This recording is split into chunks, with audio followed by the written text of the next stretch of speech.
everyone, welcome and welcome back to my channel. So today in this video, I am not going to give any information about agriculture, but this video I am making about myself. Why I quit NEET, why I prefer agriculture, not going in the any medical courses. तो ऐसा होता है ना कि आपने आपने छोड़ दिया, आप बहुत सारी लड़कियों से एप्लीकेशन कर रही थी ना, क्या हुआ? उसे मिल गया college? As will be here from any relatives. मैंने भाई बोला तुम डॉक्टर की कोशिश करती ना, नो बट दी वाली बात डॉक्टर की कोशिश करते आप होना मैंने क्या क्या बताया आपको ये वर्ड आपको बोल रहा क्यों उस बच्चे का माइंड ट्रस्ट करना चाहते हो इस ऑल थिंग्स क्या उसका कर लिया जब वो नहीं हुआ है तो वो अपनी जिंदगी में बोल ऐसे बोलते हैं क्या हुआ इस वाली बात उनको कोई तरह की बच्चे साथ वो लोग बस क्या हारे अब डॉक्टर ने छोड़ दियो ऐसे से बोल जाते मतलब मैं बोल जाता है कि केस भी ये सब ये सोचते थे कहते थे इसको इसकी तो बड़ी होगी मैं 40 में तो इतना दे सकती थी इतना लास्ट था अब मैं उसके अलावा नहीं दे सकती थी मे बी दिस मैंने अपने नीट प्रिपरेशन में 2 ड्रॉप दिया है। फर्स्ट ड्रॉप में ही मैंने कोटा में चली गई थी और कोटा जाने में मेरा एल इंस्टीट्यूट में एडमिशन हो गया था उस कोचिंग में। बट मुझे उतना आइडिया नहीं था कि वहाँ पे कैसे पढ़ा जाता है क्या, तो जो जो टीचर बोलते गए मैं वो सॉल्व करती थी। उन्होंने बोला नोट्स रिवाइज किया, मॉड्यूल सॉल्व किया। मतलब मैं सारा फिर मैं जाती थी तो मैं फर्स्ट सीट पे ही बैठती थी, फर्स्ट सीट पे, और फिर मुझे तुरंत छुट्टी होती थी, मैं तुरंत वहाँ से निकलती थी। मैं किसी से बात नहीं करती थी, किसी से कुछ नहीं, बस खुद में ही मैं रहती थी। तुरंत मेरा हुआ फिर मैं चली जाती थी। जैसे ही टीचर निकलते थे वैसे ही लोग होते हैं ना, थोड़ा सा वेट करते हैं, रुकते हैं, बैग उठा, बट वो नहीं, मैं टीचर थोड़ा सा हाँ पता चले कि अब वो रखने वाले, मैं तुरंत अपना बैग उठा देती थी, टीचर के पीछे ही अपने हॉस्टल में चली जाती थी। मतलब मुझे लगता था ना कि अगर मैं थोड़ा सा और लूँगी तो मेरा टाइम वेस्ट हो जाएगा। सो ऑल थिंग्स मेरे माइंड में ये सब है कि मेरे पेरेंट्स के इतने सारा मनी है, मैं वेस्ट नहीं होने दूँगी। ये सारे थिंग्स मेरे दिमाग में घूमते रहते थे। और फिर मैं जिस दिन 8 घंटा भी मैं सो जाती थी, उस दिन लगता था कि मैं कितना स्लीप ले ली हूँ, मैंने बहुत टाइम वेस्ट, मैं खुद से रिग्रेट फील करती थी, मैं बहुत सो ली हूँ, मुझे इतना नहीं सोना था। सो मैं उस दिन नेक्स्ट डे मैं रिकवर और सब करने को सोचती थी। तो और ऐसा होता था ना कि मुझे नींद आने लगती थी रात को, तो मैं कॉफ़ी का भी वहाँ पे मुझे बहुत ज़्यादा ही एडिक्शन हो गया था। मैं रात रात को कॉफ़ी पी रही हूँ, जब मुझे नहीं बनाने का मन है बस वो जो होता है ना रॉ कॉफ़ी मैं ले रही हूँ, मतलब इतना बिटर टेस्ट होता है। फिर भी मैं पढ़ाई के लिए वो सब कर रही थी, करी हम कह ठीक है ये मैं अभी मेहनत कर लूँगी तो लास्ट टाइम मेरा आगे मेरा लाइफ स्मूथ चलेगा। प्रिपरेशन के दौरान मैंने वो सब की जो मुझे अच्छा नहीं लगता था। मैं रात को खाना स्किप कर देती थी, ऐस की मुझे जो आंटी थी वो भी गुस्सा करती थी, क्योंकि मैं वो ना मतलब मुझे मेरे लिए जैन फूड आता था, क्योंकि हम प्याज लहसुन तो नहीं खाते, तो वो कहती थी मैं इसके लिए अलग से बनवा रही हूँ फिर भी ये खाना वेस्ट कर रही है, वो मुझे अलग डांटती रहती थी। और फिर मैं रात को खाना इसलिए नहीं खाती थी क्योंकि मुझे नींद आ जाएगी, मैं पढ़ नहीं पाऊँगी, फिर मेरा टाइम वेस्ट हो जाएगा। और अगर मैं सो गई तो उस टाइम मुझे सोना टाइम वेस्ट लगता था। और मैं बहुत हार्ड वर्क की थी उस समय, जितने टीचर बोल रहे हैं बस पढ़े जा रही हूँ और कुछ नहीं, बस बायो रट्टा मारी, बायो का मॉड्यूल सॉल्व कर पढ़ रही हूँ। उस समय मुझे उतना नहीं था, मुझे लगता था इतना पतली एनसीईआरटी उसमें क्या ही हो, तो एक दिन मतलब मैं एनसीईआरटी की गहराई नहीं समझ पा रही थी। That was my first biggest mistake I have done, कि मैं मॉड्यूल पढ़ रही हूँ, मॉड्यूल से समझ रही हूँ, मैं मॉड्यूल पढ़ा, टीचर भी ऐसे ही कहते थे और वो लोग एग्ज़ाम में भी मॉड्यूल से क्वेश्चन देखते, तो मैं नीट का फोकस ज़्यादा इन लोग के एग्ज़ाम पे फोकस, हाँ अगर ये सॉल्व कर लेंगे तो वो, बट इनका लेवल थोड़ा हाई रहता है, मॉड्यूल से भी देखते हैं, तो फिर मुझे वो भी देखना चाहिए था। मैंने ये भी थोड़ा गलती किया था कि मुझे मेन एनसीईआरटी पर फोकस करना चाहिए था ज़्यादा, कि मैं मॉड्यूल पर कर रही थी। तो ऐसे ही मैं फर्स्ट ईयर में तो अपने जो ड्रॉप लिया था उसमें सारे मॉड्यूल सारे नोट्स मैंने आई थिंक मॉड्यूल्स को मैं 2-3 टाइम्स लगा ली थी, जितने PYQs थे लगा लिए थे। एज टीचर कहते थे ना कि इतना कर लोगे तो हो जाएगा, तो मुझे लगता था कि ठीक है जितना टीचर कह रहे हैं मैं तो उतना कर ही ली हूँ तो हो जाएगा। और मैंने लास्ट में जब सारा सिलेबस ख़त्म हो गया था तो मैं PW का भी एक टेस्ट सीरीज़ ली, तो मैंने वो भी ले लिया था कि उससे ज़्यादा मेरी प्रैक्टिस हो। टेस्ट सीरीज़ लिया था वो भी मैंने दिया, मॉड्यूल जितने टीचर बोले उनको मैंने सारे ब्लाइंडली फॉलो किए। Still in my first drop का जो नीट का एग्ज़ाम थी आई हैवंट गॉट सेलेक्टेड, मेरा सिलेक्शन नहीं हुआ। वन क्वेश्चन फिर से क्या, फिर से तुमने इतना हार्ड वर्क किया है, अब नहीं हुआ तो अब क्या। तो हमने क्या, ठीक है मैंने इतने हार्ड वर्क किया, मैंने तो अपने सब चीज़ कर लिया, अब तो मुझे बस रिवाइज ही करना है, ठीक है मैं सेकंड ड्रॉप ले लेती हूँ। मतलब था, बहुत डाउट भी था, क्योंकि मैंने इतने हार्ड वर्क मैंने कभी नहीं किए थे।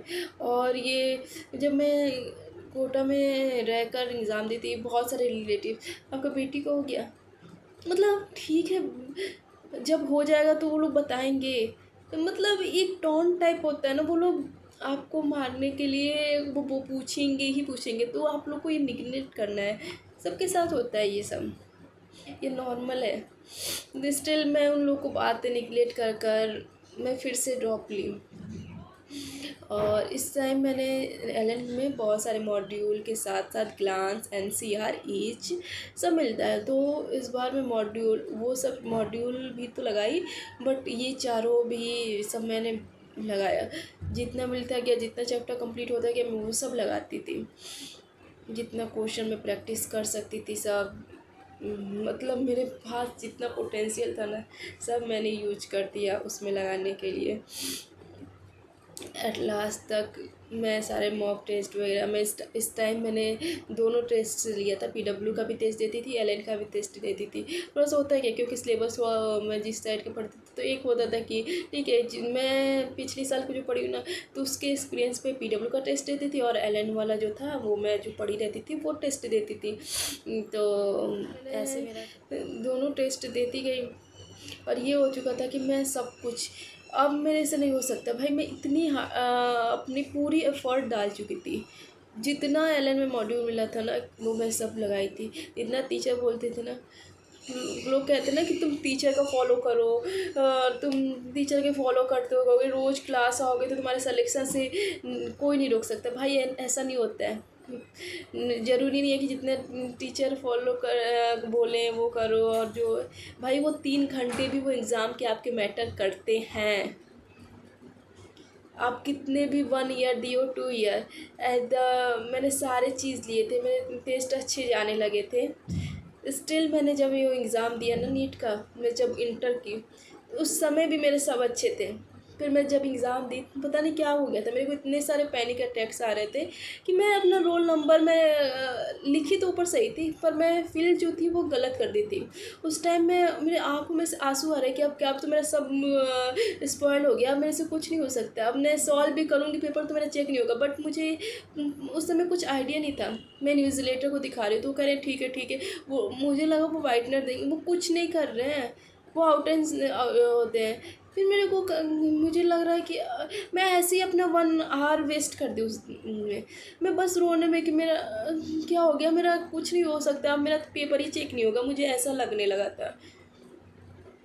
मतलब फिर एक अपने अंदर मैं खुद को कंट्रोल की कि ठीक है यहाँ पे नहीं हो रहा है, ठीक है मत करो। अपने अंदर तो एक सेटिस्फेक्शन मिलेगा कि तुम पेपर सॉल्व करो, खुद जाकर मैच करना घर जाकर। वहाँ पे तो मैं अपने इतना टाइम वेस्ट कर ही दी, 1 आवर वेस्ट कर दिया था, क्योंकि इन्विजिलेटर भी नहीं सुन रहे हैं, कोई मुझे कुछ बता नहीं रहा है कि क्या होता है, रोल नंबर गलत हो। मुझे लगा अब तो मेरी कॉपी ही नहीं चेक होगी, क्योंकि रोल नंबर से चेक होता है, और रोल नंबर मैंने गलत फिल कर दिया अपना, और मुझे सेकेंड OMR भी नहीं मिल सकती है। सो वो 3 आवर में कैसे आपके जा रहे हैं, इट डजेंट मैटर कि आपने 2 ईयर्स दिए हैं, कितने हार्ड वर्क किए हैं, वो 3 आवर्स मैटर करते हैं कि आपने कैसे क्या कर रहे हैं, क्या हो रहा है। उस समय वो जो बस मेरी आँखों से आंसू आ रहे थे और कुछ नहीं, बस मैं फिर भी ऐसे ही मैं अब क्या करूँगा, मेरे तो मैं पैर ही नहीं चेक होगा, मैं क्या ही करूँ, बस यही मेरे माइंड में चल रहे थे। But still after wasting my 1 hour मैं ये कह रही हूँ ठीक है मैं खुद सॉल्व करती हूँ। ये तो लगेगा ना कि मैंने अपने जितने एफर्ट दिए हैं वो, मुझे ये नहीं है कि मुझे पेपर नहीं आ रहे थे, मुझे पेपर भी आ रहे थे। और एज जनरल होता था ना कि मैं 2-2.5 घंटे में मैं पेपर ख़त्म कर देती थी। मैं जितने भी टेस्ट दी हूँ ऑनलाइन ऑफलाइन 2-2.5 घंटे तक मैं पेपर सॉल्व कर देती थी। तो उस समय भी मैंने पेपर करना स्टार्ट किया आफ्टर वेस्टिंग माई टाइम। मैं फिर कही कि ठीक, मैंने स्टार्ट किया, फिज़िक्स किया, केमिस्ट्री, मैंने सबसे पहले बायोलॉजी से स्टार्ट किया। बायोलॉजी किया, पेपर इजी थे। हम क्या यार इस बार पेपर इजी, क्योंकि जब मैंने इससे पहले जब मैंने पेपर दिया था तो पेपर का लेवल ठीक था, मेरे से सारे क्वेश्चन बन रहे थे, मैंने सारे किए। और मतलब होता है ना कि टेंशन में आप बबल्स भी गलत फिल कर देते हैं। मेरे साथ वो सिचुएशन आ गया था कि मैं लास्ट में आते आते, क्योंकि लास्ट में कह रहे जल्दी नहीं भरो और मैं लेट हो गई थी, मेरे से बहुत सारे बबल्स भी गलत फील हो चुके थे उस टाइम। माइंड तो डिस्ट्रैक्ट ऐसे ही था, और फिर मैं उसी डिस्ट्रैक्शन में वो क्वेश्चन सॉल्व कर रही हूँ। क्वेश्चन वॉज ईजी, उस टाइम मुझे क्वेश्चन बहुत ईजी लग रहे थे। अब क्या यार इतनी ईजी क्वेश्चन आया है, मैंने सारे, फिर भी मैंने सारे किए, अटेम्प्ट किए। पर एट लास्ट जब मैं बबल बढ़ी तो उतना टाइम मुझे नहीं मिल रहा था, पर फिर भी मैंने जल्दी जल्दी फिल किया, और जल्दी जल्दी फिल करने के चक्कर मैंने बहुत सारे बबल्स भी गलत फिल कर दिए।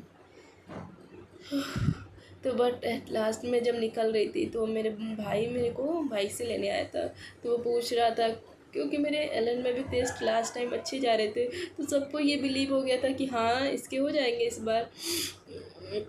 तो मेरा भाई पूछ रहा है क्या तू डॉक्टर तो बन गई ना, वो आगे से ऐसे बोल रहा है। और मैं, वो पहले ही पूछा कि पेपर अच्छा है, हमका पेपर तो बहुत ईजी आया था।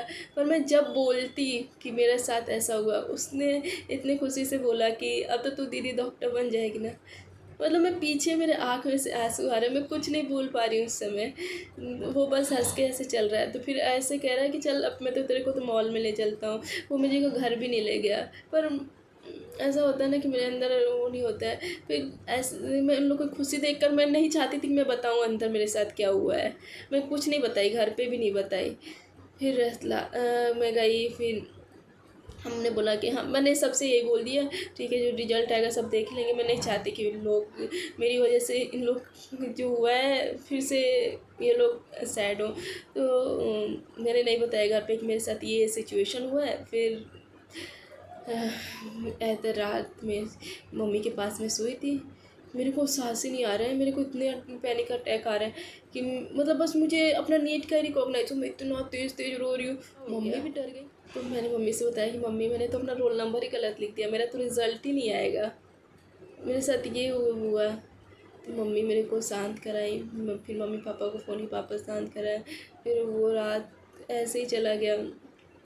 फिर पापा ने बोला ठीक है, पापा ऐसे मेरे को एकदम शांत कराते रह गए, तुम अपना सॉल्व करके आई हो ना, तो उससे क्या है, तुम सॉल्व की हो ना, तुमने अपना एफर्ट दिया है ना, ओके जो होगा, अब जो तुम्हें डिस्टिनी में लिखा होगा ना वो तुम्हें ज़रूर मिलेगा। तो वैसे तो नींद नहीं आई थी, बट ऐसे ही रात को चलता गया। फिर उसी रात को मेरी एक बहुत अच्छी, वो भी कोटा की फ्रेंड है, उसने बताया, तो उसने बोला कि मेरा अच्छा गया है। हम कहें हाँ पेपर तो बहुत इजी था।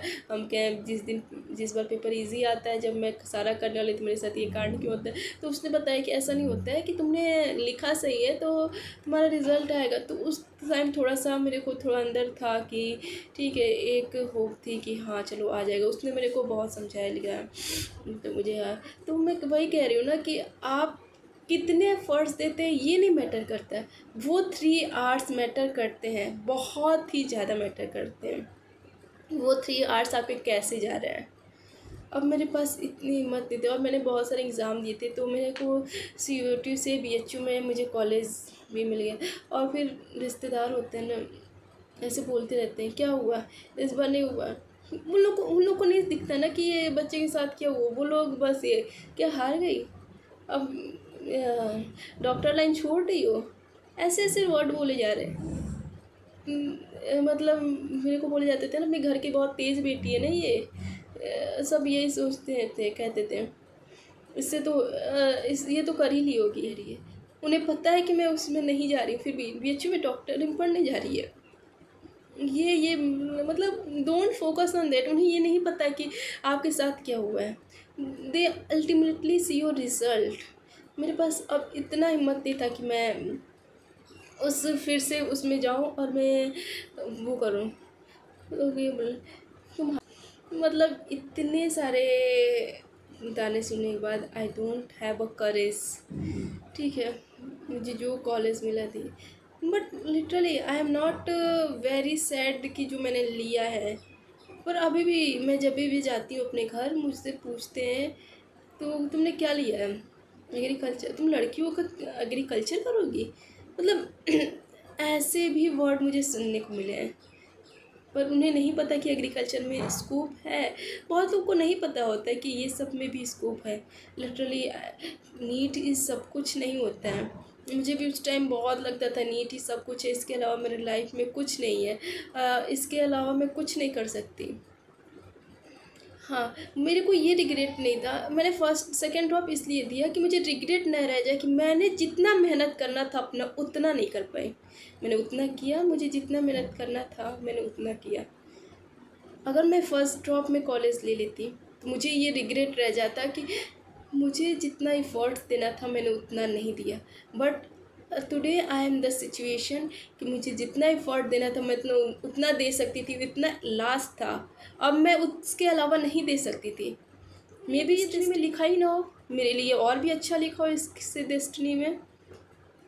बस एक रिग्रेट अब नहीं है मेरे पास कि मैं जितना हार्ड वर्क देना चाहती थी उतना मैंने नहीं दिया। मैंने सारा हार्ड वर्क दिया, ठीक है। वॉट एवर आई गॉट ना टुडे आई एम हैप्पी। मैं एक अच्छे इंस्टीट्यूट में पढ़ रही हूँ और अच्छे कोर्स से भी है ये। एमबीबीएस क्या है? एमबीबीएस के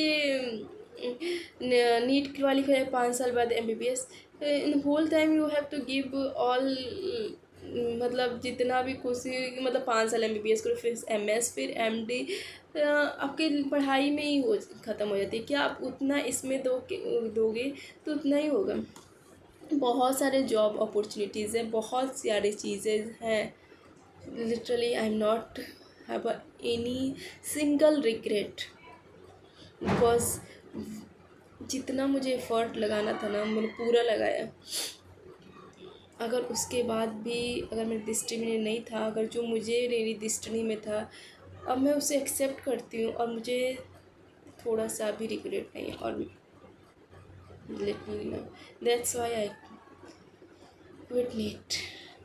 क्योंकि इतना एफर्ट देने के बाद भी, इतना हार्ड वर्क करने के बाद भी जो लड़की मतलब सो नहीं रही है, बस पढ़ाई में दिन भर आइसोलेट हो जाइए, फ्रेंड्स नहीं बना रही है, इधर कोई फेस्टिवल हो रहा है तो लोग कह रहे हैं होली है आ जाओ मेरे साथ खेलो। मतलब कोटा में ये हो गया था, मैं 2 साल कोटा रही हूँ, एक बार भी दिवाली में घर नहीं गई थी कि अगर मैं घर चली गई तो मेरा जितना छुट्टी है मैं इसमें रिवाइज़ कर लूँगी, पर मैं घर चली तो मेरा वेस्ट हो जाएगा। मैं वहाँ बस वहाँ पढ़ने के लिए गई थी, तो उससे ज़्यादा एफर्ट मैं क्या ही कर सकती थी। बस और बहुत लोग मिलेंगे, बहुत चीज़ कहेंगे, बहुत डिफरेंट डिफरेंट चीज़ कहेंगे, तो ज़रूरी है मैं सबकी बातें सुनती जाऊँ। Let's hear from one year and exit out from another year. ज़रूरी तो मैं सबकी बातें सुनकर मैं लेकर चलूँ। लोग अभी भी मुझे कहते हैं बनारस में डॉक्टर की पढ़ाई करती हो। मैंने कहा ठीक है, हाँ जो आप लोग सोच रहे हैं सोचो, मुझे कोई फ़र्क नहीं पड़ता है। अगर मेरे डेस्टिनी में एग्रीकल्चर लिखा था, अगर मुझे वो मिला है, और ये भी नहीं है कि मैं कोई ख़राब इंस्टीट्यूट से कर रही हूँ, मैं एक अच्छे इंस्टीट्यूट से और अच्छी डिग्री कर रही हूँ, प्रोफेशनल डिग्री है, मुझे थोड़ा सा भी रिग्रेट नहीं है इसका। बहुत लोग कहते हैं कि तुम्हें बीएमएस मिल रहा था, बीएचएमएस मिल रहा था तो क्यों नहीं ले ली? तुम खेती बाड़ी करने आई हो? मेरे को लिटरली मुझे ये वर्ड सुनने को मिलता है, तुम घास काटने जाती हो वहाँ पे, वो तो तुम्हें यहाँ पे भी सीखने को मिल जाएगा, मेरे साथ रहकर आओ। ठीक है यार, आप जो सोच रहे हो, और मुझे पता है ना कि मैंने बीएमएस क्यों नहीं लिया। वो मुझे नाम के आगे डॉक्टर लगाना था, पर मुझे ऐसे नहीं लगा, बस मुझे एमबीबीएस ही चाहिए था। अगर वो नहीं मिला ना, मुझे और भी रीज़न है कि why I haven't choose BMS and BHMS over agriculture. और भी रीज़न है, लोगों को नहीं पता होता है ना किसके स्कोप नहीं है स्कोप। लोग कहते हैं तो कहने दो भाई, हाँ मैं कर रही हूँ, घास काटने आई हूँ यहाँ पे, ठीक है। आप जिस मेंटेलिटी से सोच रहे हो ना उन्हें सोचने दो, मुझे कोई फ़र्क नहीं पड़ता, इसमें बहुत सारे स्कोप हैं। सो क्विट करने का रीज़न आपके लोग नहीं होने चाहिए, आप खुद होने चाहिए। बस यही कहना था। और जो आपकी डेस्टिनी में होता है ना, वो आपकी जो डेस्टिनी में होता है ना, वो बहुत अच्छे के लिए होता है। उस पर रिलाई करिए, उस पर आगे बढ़िए, मे बी उससे अच्छा आपको मिल जाए। मे बी जिस फील्ड में आप जाना चाहते हो उस फील्ड में आपको कुछ और डिफ़िकल्टीज आ जाए, जो फील्ड मिला है ना उसे एक्सेप्ट करिए। मे बी वो आपके लिए अच्छा हो, आप सोच रहे हो, बट जो गॉड का प्लान होता है वो हमेशा हमेशा अच्छा होता है। I literally believe in God, मतलब मैं बहुत ही ज़्यादा ब्लाइंडली बिलीव करती हूँ। और वो मेरे लिए जो डिसाइड किया ना वो बहुत अच्छा। और मैं आज दुख में नहीं हूँ कि मुझे एग्रीकल्चर मिल गया, मैं बहुत दुख हूँ, मैं मुझे नहीं चाहिए था, मुझे नहीं मिला एमबीबीएस। ये नहीं था कि मैं अपने नाम के आगे डॉक्टर नहीं लगे, डॉक्टर लगा सकती थी भाई। मुझे ये था कि BHMS मिल जाता मुझे, मैं लगा लेती डॉक्टर, पर मुझे वहाँ पे नहीं जाना था। हर चीज़ टाइटल से नहीं डिसाइड होता है, और भी कुछ होता है जिसे ऑल थिंग्स आई कैंट से, बट हाँ रहने दो। जो लोग कह रहे हैं अपने ऊपर रिलाई करो। That is the decision why I quit NEET, कि मैंने पूरे एफर्ट्स दिए थे, इससे आगे मैं अपना एफर्ट नहीं दे सकती। So all that's I think. So bye bye.